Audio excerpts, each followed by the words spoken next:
Bienvenido a lo que es nuestra semana número 2 de nuestro módulo número 14, el universo natural.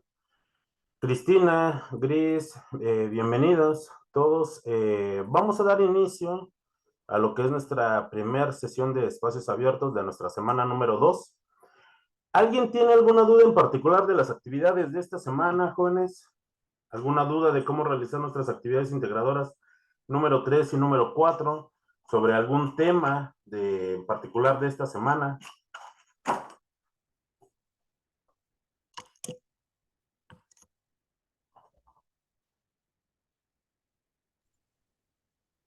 No, asesor, por el momento ninguna. Muchas gracias, Elisa, Cristina, Gris y Jonathan. Entonces vamos a dar una breve explicación acerca de las actividades de esta semana, particularmente de nuestras actividades integradoras. Jóvenes, les recuerdo que se está generando una grabación de esta sesión misma que se subirá a la plataforma de YouTube, en el cual les voy a compartir la liga por medio de nuestro foro de indicaciones para nuestras sesiones, y que también pueden tomar directamente el audio de esta sesión para cualquier duda que tengamos sobre las sesiones de nuestras actividades de esta semana. Recordemos el propósito formativo de nuestro módulo número 14, el cual es reconocer las características del pensamiento científico que va a sustentar a las ciencias experimentales mediante el análisis de la dinámica del universo, que permitirá comprender la estructura de la materia y la interrelación con la energía. Ya comprendimos la estructura de la materia en nuestra semana número 1, y en esta semana vamos a ver acerca de las manifestaciones de la energía, cómo se expresan en los fenómenos naturales. Esta semana es muy importante para comprender este concepto, cómo se maneja la energía en las reacciones químicas y sobre todo cómo es que nosotros podemos aprovecharla en los fenómenos naturales. Algo muy importante, no debemos de confundir lo que son fenómenos naturales con desastres naturales, y que tenemos una herramienta muy importante, la cual es el método científico. ¿Para qué nos sirve el método científico?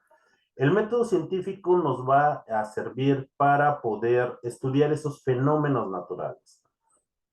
La importancia del método científico es que es una estructura, un sistema paso a paso que nos va a llevar a la generalización del conocimiento. ¿De qué tipo de conocimiento? Del conocimiento científico. Y ese conocimiento científico nos va a ayudar a desarrollar un pensamiento científico. Entonces, el propósito formativo de nuestro módulo 14 cada vez se vuelve mucho más claro. Ahora, dentro de nuestra actividad integradora número 3, la ciencia en los fenómenos naturales, aquí es importante que nosotros expliquemos los fenómenos naturales que ocurren o que pueden ocurrir en nuestra vida cotidiana, para conocer más sobre las reacciones químicas. Ok, nos comentan por ahí que tienen un problema para nuestra actividad integradora número 3. ¿Por qué? Miren, para nuestra actividad integradora número 3 necesitamos conocer el método científico, identificar los tipos y fuentes de energía, comprender las reacciones químicas y su clasificación, y realizar una búsqueda en Internet. Para nuestra actividad integradora número 4, ¿qué es lo que necesitamos? Hacer una presentación en PowerPoint, ¿cierto? Por aquí estaba leyendo. Gris. Gris nos dice, vamos a pasar rápidamente a nuestra actividad integradora número 4. Y sí, efectivamente, nuestra actividad integradora número 4 nos dice que tenemos que hacer una presentación en PowerPoint, en la cual nosotros tenemos que insertar audio, tenemos que explicar cada uno de los rubros que se nos está pidiendo en esta presentación a nuestra compañera de generación, que se llama Margarita, y que no puede acceder a los videos, eh, a los recursos de nuestra semana número 2. Por ello es importante que nosotros integremos audio en las diapositivas. ¿Qué es lo que pasa si presentamos un problema y no podemos ingresar audio? Hay unas aplicaciones en PowerPoint que nos permite insertar audio, pero no todas las versiones de PowerPoint se pueden. ¿Cómo puedo yo subsanar este problema, Gris? Yo puedo realizar un video así como lo hice en mi actividad integradora número 1. Aquí en esta no es necesario que nosotros salgamos a cuadro. Lo importante es que nosotros le expliquemos a Margarita cada una de las diapositivas con lo que se nos está solicitando de nuestra presentación para que ella pueda entender acerca de cómo está configurada la tabla periódica. Entonces, si yo no puedo insertar audio en PowerPoint, lo que yo hago es un video de mi presentación. Lo más importante es que sea explicado con mi propia voz. Ahora, el espacio que tenemos entre generación y generación cambia. Algunas veces tenemos 18 megas. Ahorita la indicación es que tiene que pesar menos de 10 megas mi archivo. ¿Qué es lo que pasa si mi presentación, o en el caso de Gris, que decida hacer un video, no le es posible, por ejemplo, insertar subirlo a la plataforma porque su archivo es muy pesado? Recuerden, yo tengo una herramienta muy útil, la cual es la nube, ya sea Drive, Dropbox, e incluso me mandaron videos en YouTube. Yo lo cargo ahí y le para mi actividad de lo que yo subo en la liga. Ojo, no me está pidiendo la actividad que yo realice ese paso adicional, pero en caso de que yo no pueda subir mi presentación porque es muy pesada, puedo hacer uso de esas herramientas. Lo más importante es que yo pueda revisar su presentación con todos los rubros que se nos está pidiendo. Con eso solucionamos nuestro problema, Gris. Sí, muchas gracias. Ok. Tenemos diversas herramientas que nosotros podemos hacer para poder cumplir con nuestras actividades, porque sí, efectivamente, no todos tenemos las versiones de PowerPoint en las cuales nos permite ingresar audio, o por alguna razón de algún controlador no podemos ingresar el audio aunque sí tengamos la aplicación. Entonces, de una forma sencilla, yo hago un video de mi presentación y es lo que subo. Recuerden, lo más importante es que sea explicado con mi propia voz. Para ello, al igual que en la actividad 1, tengo que realizar un guión. Regresando a nuestra actividad integradora número 3, se nos pide que nosotros busquemos artículos en los cuales aborden acerca del tema de erupciones volcánicas. Entonces, yo en mi motor de búsqueda voy a realizar, a buscar artículos que me hablen sobre erupciones volcánicas. Aquí también es válido artículos de algunos portales de universidades. Recuerden que nosotros también tenemos instituciones gubernamentales en las cuales también manejan todo este tipo de información. Por ejemplo, tenemos el Sistema Meteorológico Nacional, el cual está monitoreando constantemente las actividades tanto de volcanes como las actividades de ciclones, la temperatura o fuerza del viento, y aquí nosotros podemos obtener información muy valiosa. Este organismo es un organismo federal. Tal vez en los estados donde ustedes vivan haya un organismo estatal y también incluso municipal. Y también los portales de estas instituciones pueden manejar información muy valiosa. No obstante que es algo también muy importante y afortunadamente, sí, por fortuna, un volcán en México ha tenido una actividad mucho mayor en los últimos días, lo cual es el Popocatépetl, que se encuentra en el Valle de México. Aquí también es válido aquellos artículos de noticieros, pero por favor que sean noticieros de presencia a nivel nacional o a nivel internacional como CNN Noticias. ¿Por qué? Ante tales eventos, los reporteros manejan artículos con información muy actualizada y que nos puede servir para nuestra propia actividad.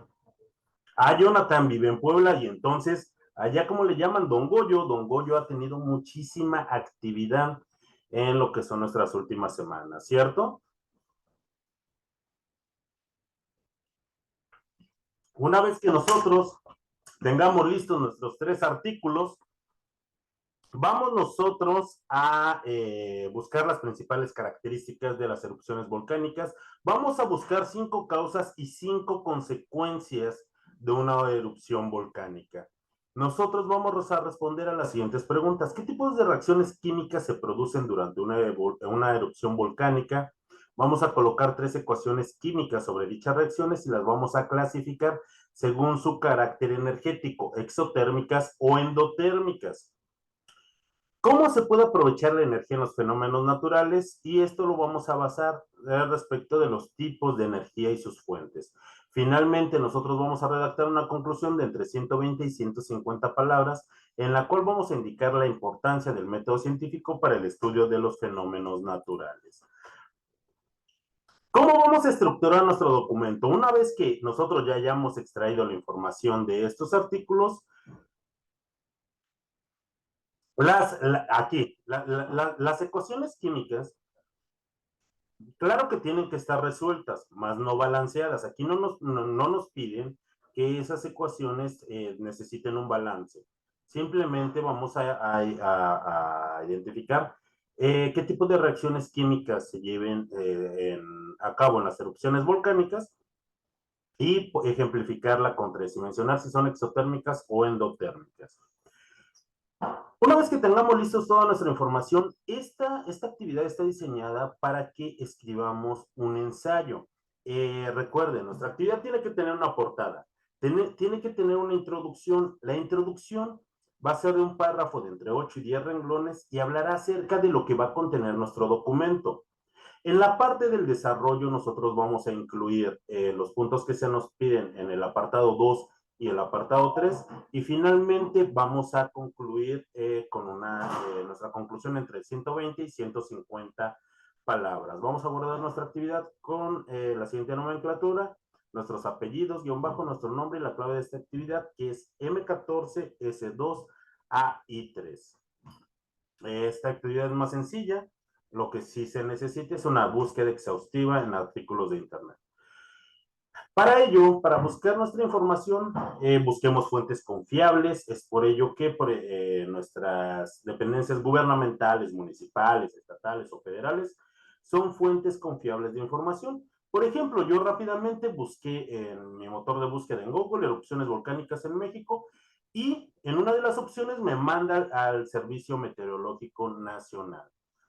Al Servicio Geológico Mexicano, y también en el Servicio Meteorológico Nacional me lo manda. Y entonces me doy cuenta de que mi país cuenta con una institución que está vigilando el subsuelo, tanto sismos como volcanes, como la parte edafológica que pasa en nuestro país. Y toda Gris dice, yo busco en Google Académico, perfecto. Esas aplicaciones en Google, claro que nos muestran aplicaciones confiables. Una vez que tengamos nuestros 3 artículos, vamos a extraer la información que necesitamos: principales características de los incendios forestales, 5 causas de erupciones volcánicas y 5 consecuencias en nuestro medio ambiente que tienen ese tipo de actividad. Ahora, vamos a evitar copiar y pegar directamente de los artículos que nosotros encontremos, y recuerden que toda la información que nosotros encontremos en un portal es muy importante que nosotros la marquemos como referencia, si no estaríamos incurriendo en plagio. Nosotros podemos investigar en cualquier tipo de fuente, pero siempre hacer mención de aquellas que utilizamos para nuestras actividades. Ahora, ¿qué tipo de energía ocurre en las reacciones químicas? En las reacciones químicas ocurre una energía, y es una energía de enlace. Aquí hace que, para que se lleven a cabo las transformaciones de la materia en las reacciones químicas, hace que los átomos se reorganicen. Para ello es importante que los enlaces que tienen se rompan para formar enlaces nuevos. A esa energía utilizada para romper los enlaces se denomina energía de enlace.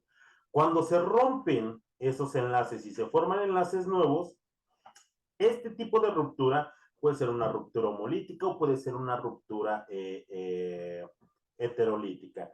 ¿Qué involucra ello? Por ejemplo, recordemos que nosotros ya conocemos los enlaces covalentes, y aquí los átomos o las especies químicas comparten un par de electrones. Cuando se rompe o se disocia ese enlace, puede que una especie química se quede con ese par de electrones. Esa es una ruptura heterolítica. Se forma también un catión y un anión. Pero ¿qué pasa cuando cada uno de esos átomos se queda con uno de esos electrones? Tal vez lo hayan escuchado, estas especies químicas, pero se forman radicales libres. Cuando se forman radicales libres, estas sustancias son altamente reactivas. Y esto es lo que ocurre cuando se rompen estos enlaces para formar enlaces nuevos. ¿Cómo nosotros podemos medir esa energía que se necesita o que está liberando una reacción química? Por medio de algo que se llama entalpía de reacción. Y esa entalpía de reacción nosotros la simbolizamos como delta H. Ese delta H o ese triangulito y una H, el triángulo es una letra griega mayúscula, se llama delta. Y la H nos indica esa entalpía de reacción o es una energía de formación.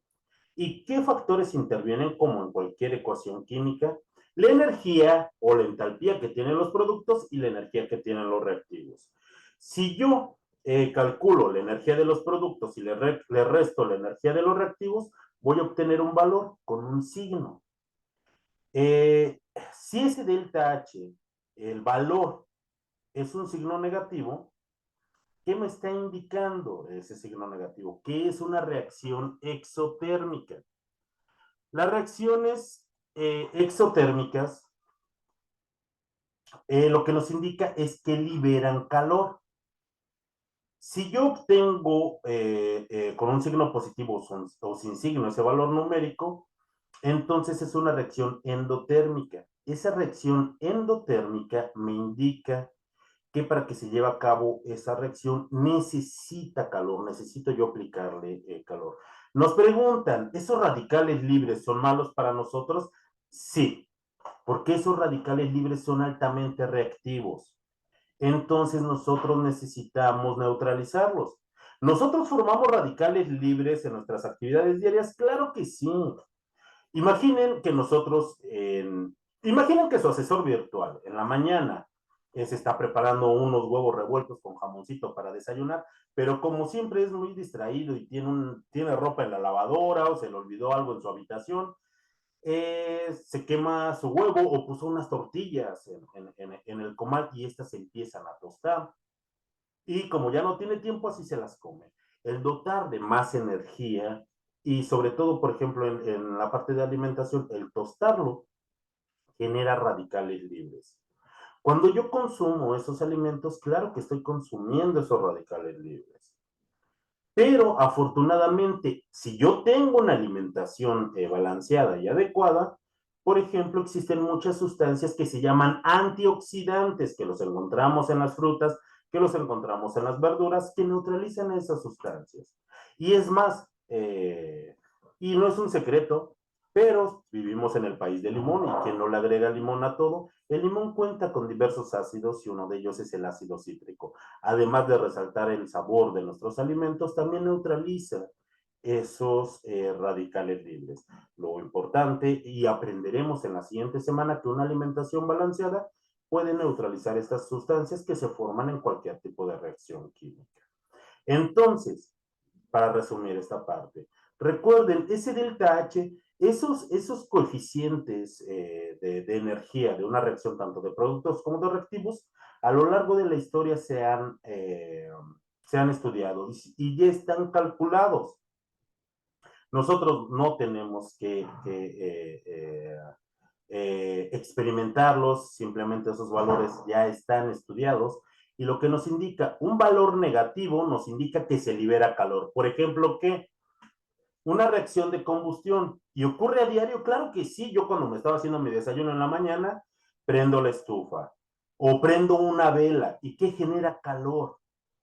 Ese calor que me indica un delta H negativo y ese delta H negativo me está diciendo que esa reacción está liberando calor. Y claro que sí, yo meto la mano a la estufa y me voy a quemar. ¿Por qué? Porque está liberando calor. Pero muchas veces cuando una reacción necesita energía para que se lleve a cabo, ese delta H va a mostrar un signo positivo. Esa es la parte que nos indica. Y con ello nosotros vamos a clasificar las reacciones que nosotros encontremos que ocurran en una erupción volcánica. Ahora, el término de energía es un término físico. ¿Qué nos quiere decir o qué nos indica ese término de energía? Nos indica, la energía es la capacidad de que un cuerpo pueda generar un cambio en otro cuerpo. ¿Qué es eso? Es un término muy abstracto. Pero si nosotros imaginamos las manifestaciones de la energía, es más fácil de asimilarlo entre nosotros. Por ejemplo, la energía mecánica. La energía mecánica está asociada al movimiento. La energía cinética y la energía potencial son un tipo de energía mecánica. Para que puedan existir estos dos tipos de energía necesitamos energía gravitacional. ¿Qué es la energía gravitacional? Los científicos todavía no saben qué es, pero es una fuerza que nos mantiene atraídos hacia el centro de nuestro planeta. Gracias a esta energía podemos desarrollar energía cinética y energía potencial. La energía potencial, jóvenes, es esa energía intrínseca que se almacena en un cuerpo.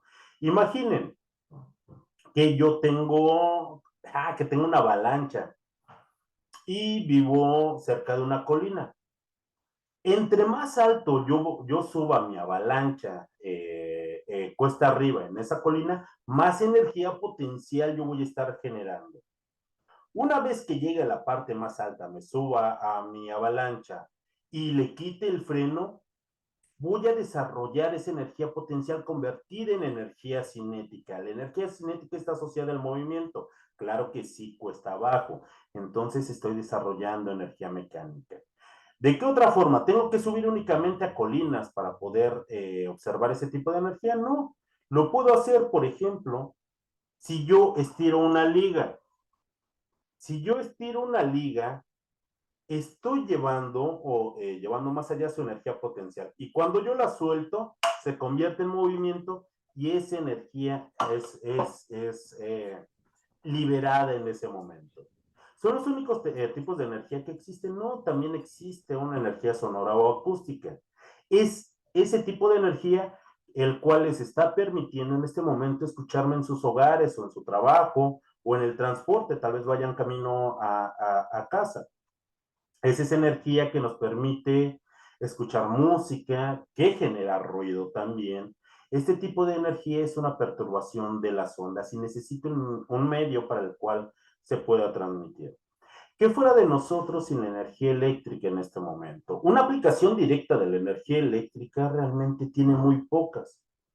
Van a decir, pero es que lo utilizo para todo. ¿Realmente utilizamos la electricidad para todo o la conversión de la electricidad en otro tipo de energía? Por ejemplo, en energía sonora. Es que sin electricidad yo no puedo escuchar la radio. Ah, pero necesito convertir la electricidad en energía acústica para que yo me ponga a bailar en mi casa o para que yo pueda escuchar música o para que pueda escuchar mi despertador en la mañana. Es que yo necesito electricidad para lavar mi ropa. La electricidad no lava mi ropa. Lo que la lava es, si tengo lavadora en casa, es la energía mecánica. ¿Por qué es esa energía de las aspas que tienen un movimiento? Claro que sin electricidad no funciona, pero necesito previamente convertir la energía eléctrica en energía mecánica para que ésta haga el lavado de mi ropa. Es que si la energía eléctrica me otorga visibilidad en la noche, necesito yo previamente convertir la energía eléctrica en energía luminosa. Esa energía luminosa para poder alumbrarme en la noche, para poder llegar con seguridad a casa, o bien para poder hacer actividades cuando no hay luz del sol. Pero entonces vemos unas características de la energía en la cual también se transforma. Existe energía magnética y esta está asociada a los imanes, aunque también nuestros científicos todavía no descubren por qué ocurre este tipo de energía, pero la utilizamos para muchísimas cosas. La energía térmica se puede conducir por convección, por radiación o por conducción. ¿Qué fuera de nosotros si no tuviéramos la capacidad de convertir esa energía química, esa energía eléctrica en energía química y a su vez en energía eléctrica? Tal vez algunos de ustedes estén escuchando esta sesión por medio de su celular. Y es una forma de cómo nosotros podemos llevar energía eléctrica almacenada en un medio químico, que a su vez esa electricidad la convierte en energía acústica, por la cual ustedes me están escuchando en este momento, y en energía luminosa, que les permite ver su pantalla. También existe energía que deriva de esos núcleos atómicos, como energía nuclear, a partir de los procesos de fisión, energía radiante, que es energía provocada por partículas que nos permite, por ejemplo, explorar nuestro cuerpo, aplicarla al área de medicina, ya que estas partículas de alta energía pueden traspasar nuestro cuerpo y aprovecharla en el área de la medicina para conocer si tenemos una fisura en un hueso o bien si nos quebramos un hueso para que podamos sanar. Entre otros tipos de energía hemos podido aprovechar la fuerza del viento y hoy se convierte en algo que conocemos como energía renovable, la energía eólica.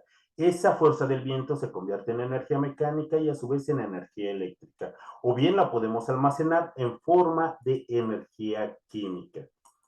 María de la Luz, bienvenida. Ahora, la fuerza del viento únicamente nos genera electricidad. La hemos aprovechado desde hace miles de años como humanos. ¿Por qué? Porque esa energía contenida en el viento la aprovechamos para poder circunnavegar los mares.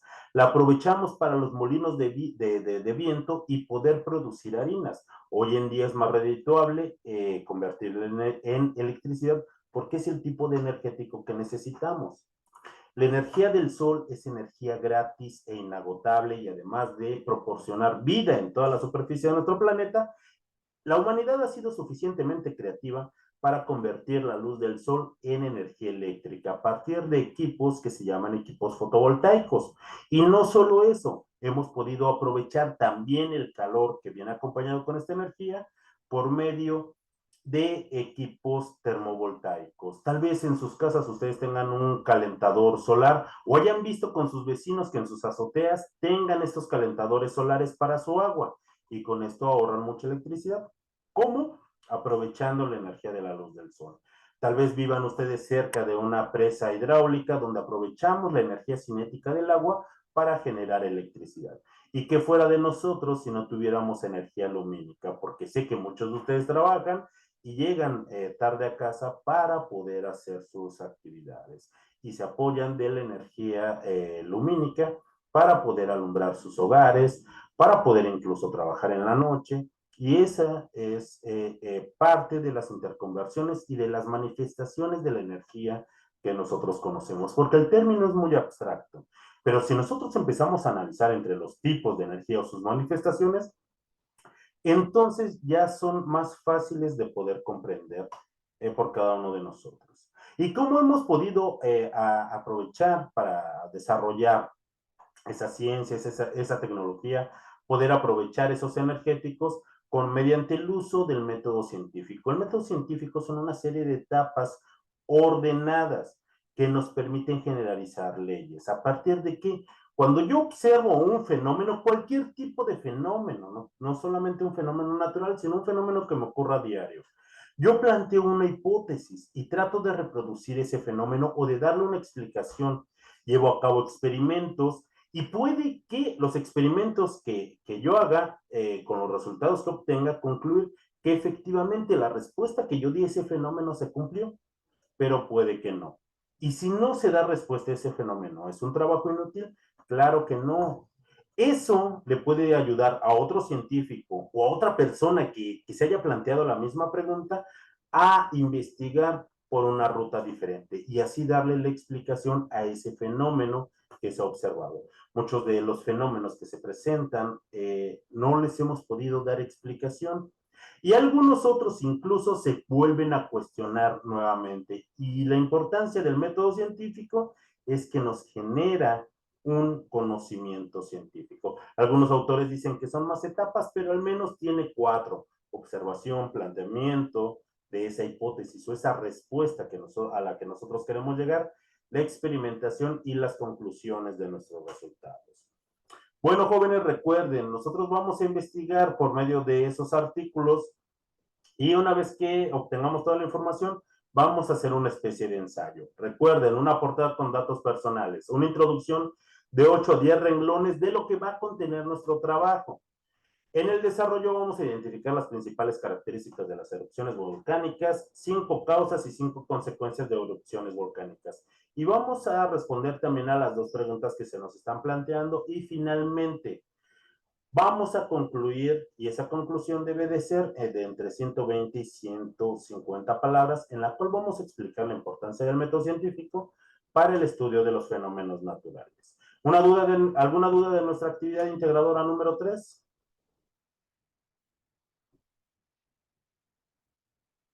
Ok. Para nuestra actividad integradora número 4, ya habíamos avanzado un poquitito hace un momento. Adelante, Zaira, dígame. Buenas tardes, maestro. Disculpe, yo sí tomé información de las tres, fuentes donde investigué sobre lo de los volcanes, pero o no sé usted, dígame si estoy mal. Yo tengo entendido que que sí se puede usar, pero referenciándola ya no es plagio, ¿o estoy mal? No, claro que no. Y, ok, en esta, evitemos copiar y pegar. Ajá. Para eso hay herramientas como paráfrasis.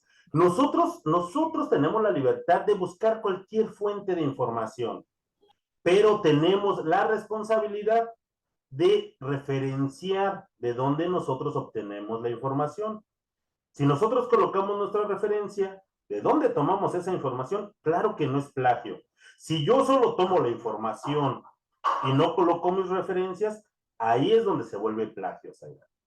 Ah, bueno, es que yo sí tomé información y sí las referencié, maestro, pero prefiero preguntarle Perfecto. directamente para no estar con esa duda de que a lo mejor va a estar mal, porque eso No, pienso que Zaira. a lo mejor está mal mi tarea.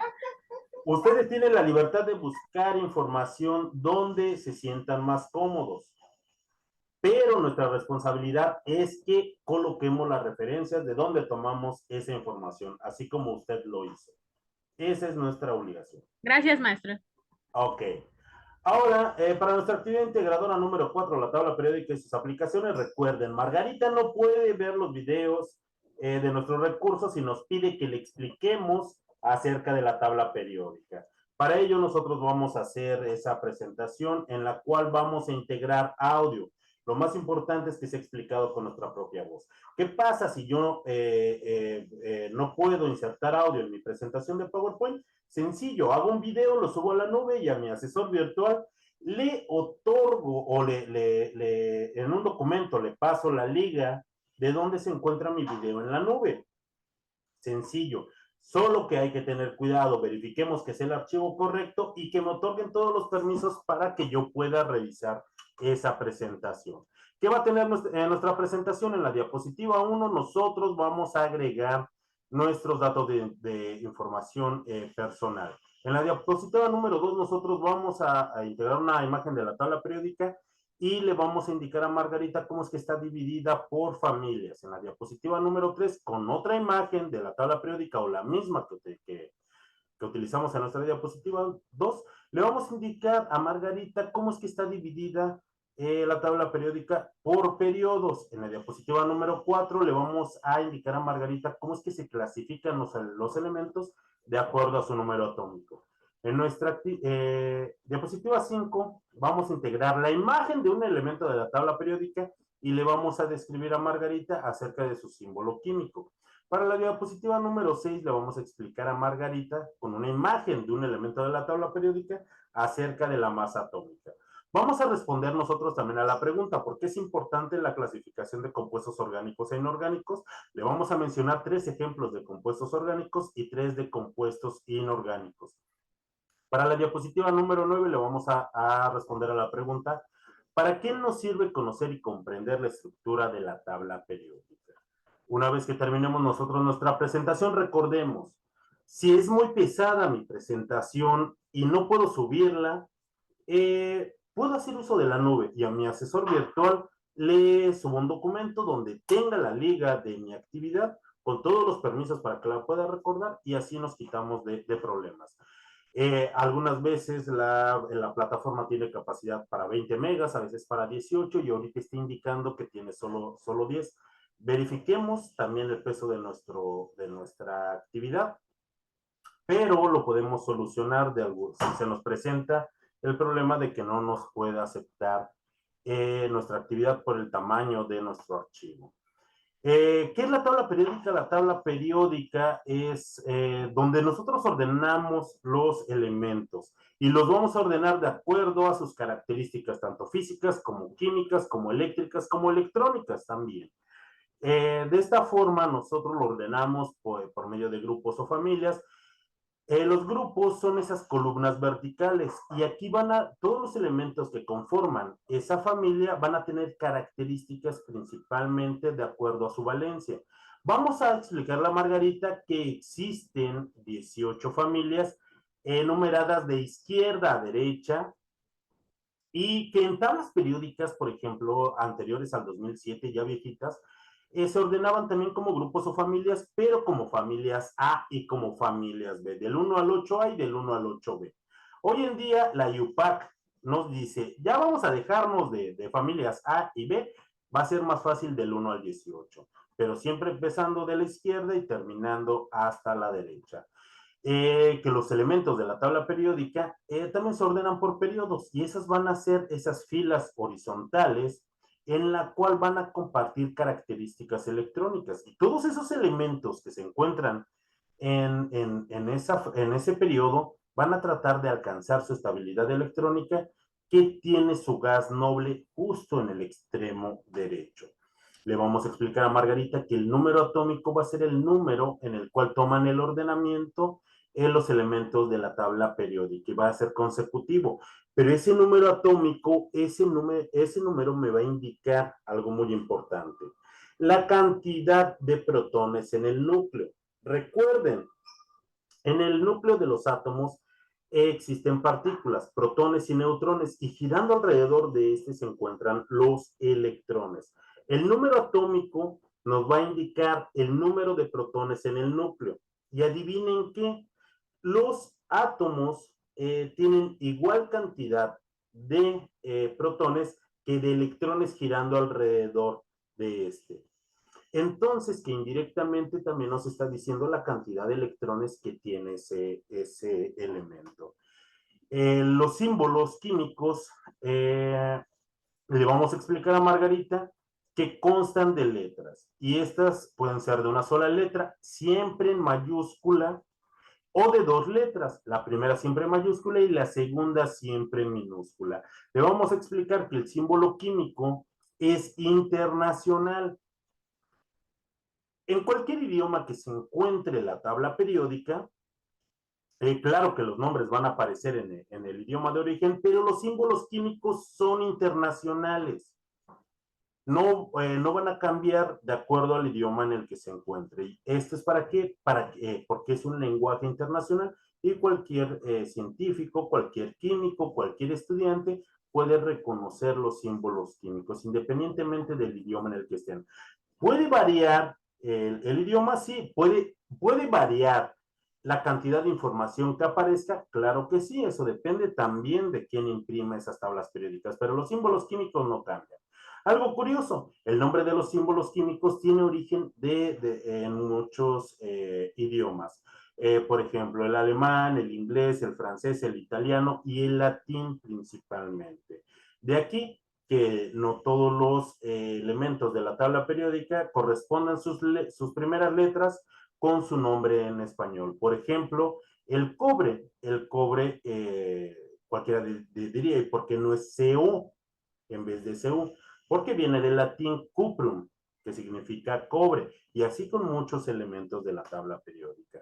Le vamos a explicar a Margarita acerca de la masa atómica, porque Margarita, al igual que ustedes, ya sabe que los núcleos atómicos están conformados de protones y de neutrones. Y la masa de estas partículas nos da la masa atómica de ese elemento. Entonces, la masa atómica no va a ser la masa tanto de los protones como de los neutrones en el núcleo de ese elemento. Y todos los elementos, claro que tienen neutrones, excepto el hidrógeno. El hidrógeno es el único elemento en el cual está conformado por un protón en el núcleo y un electrón girando alrededor de este. Pero todos los demás casi tienen la misma cantidad de protones que de neutrones.